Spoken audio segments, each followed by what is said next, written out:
다단 난칸념 베슴제 탐제 로추순 조와 진지 로추 람도 조와 진지 람 추버스 워 진지 추버 이시소 차워 진지 로 산지 공을 자외 람마롱 고송고 파침도 소와 드멘넬로랑 오시 바로 츠든 조버냥 바로 진지 로呀，那我们继续接着上一堂的课。那我们上课前，首先就是以这个大乘的发心作为我们一切这个听法、修行、实践的这个动机是非常重要的一环一样在这里。所以，大乘的心法主要以来培养我们的这个利众的、利他的这种动机的心念，是非常的重要的一环一样在这里。首先我们因为无法确认说，就是说还没有依于过去无始以来的这个无明的障碍，使我们无法现见或者说认知我们自性本具的这个如来的体性所具备的这个善的功德一样在这里。所以我们首先需要有用善的习气的力量来对治我们的恶的习气，最终再了解这善的习气的本质，如同这个如来的体性所讲的一般，它是以性空而为准的一样在这里，就是说悲空不二的状态情况下。所以我们首先还得从这个培养这种善的习气是非常重要的一环一样在这里。所以我们的动机，其实发心的动机就是在培养我们这个善的动机一样在这里。最终这善的动机从造作的到培养成最终的无造的自然的，就像我们这个我们嘎句常说的这个本有的善，或者说本具的善、本出的善一样在这里，指的是如来体性本具的这个功德的部分一样在这里。那这是我们最终的归路一样在这里。所以我们现在需要用善的习气来培养出来，把它。所以我们需要有这个动机是很重要的一样在这里。如果没有这个善的动机，其实我们如果自己好好在生活里去检查的时候，我们大部分的情况下，我们都会自然而然的依于过去累积无始以来的，如同佛告诉我们为何堕入轮回的原因，就是这个强烈的我执一样在这里。所以我们在每一个念头、每一个行为之前，我们大部分情况下是比较很快速的出来的，就是一个我，然后再下来我所拥有，就某种情况下，从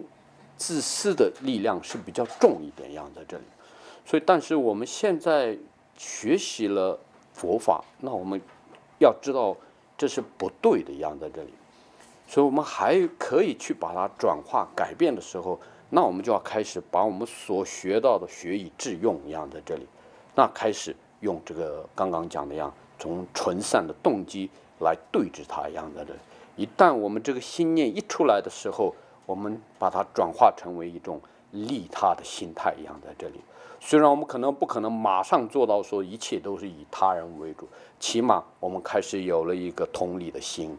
然后有一个共享的状态。它从这个角度里慢慢的再升华到能够完全的再也没有强烈的这种指使的我的存在的话，那这个就是大乘佛教所要真正的希望我们做到的样在这里。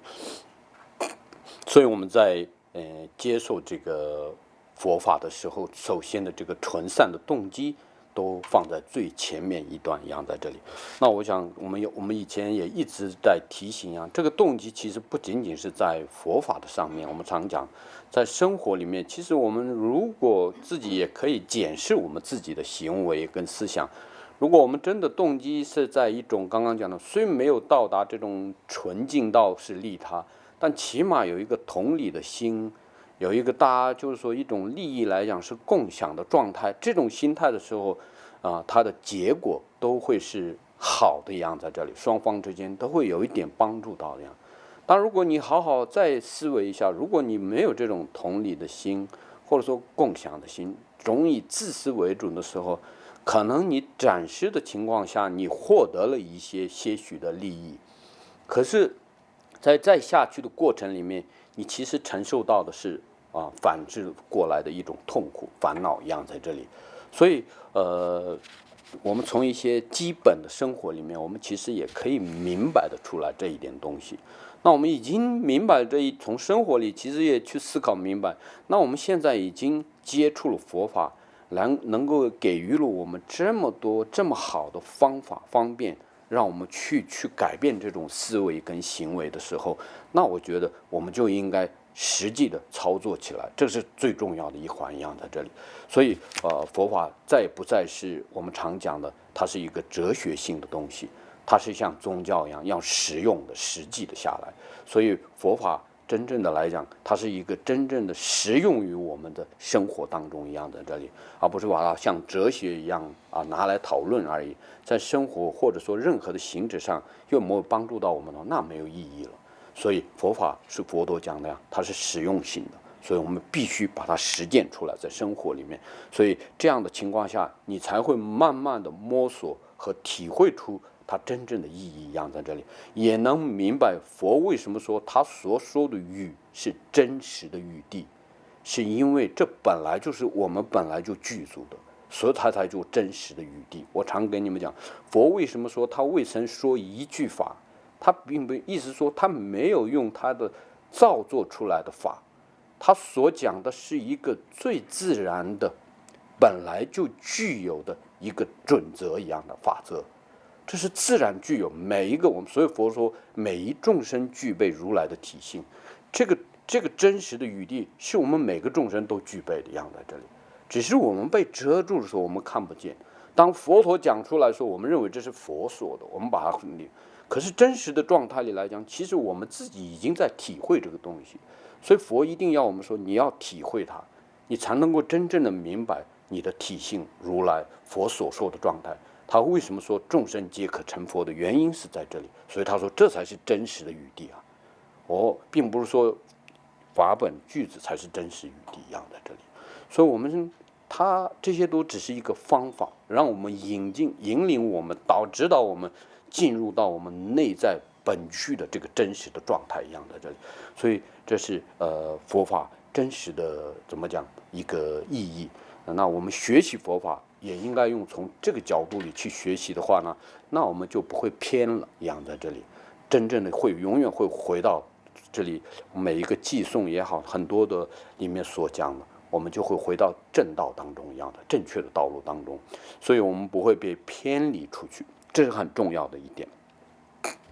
所以这样的情况下，我们依于法，然后把这个法跟我们的心合一了，修正以后，我们内在的对于这个刚刚我们所提的真实的状态也好，对于我们众生本具的这个如来的功德，就有了信念一样在这里。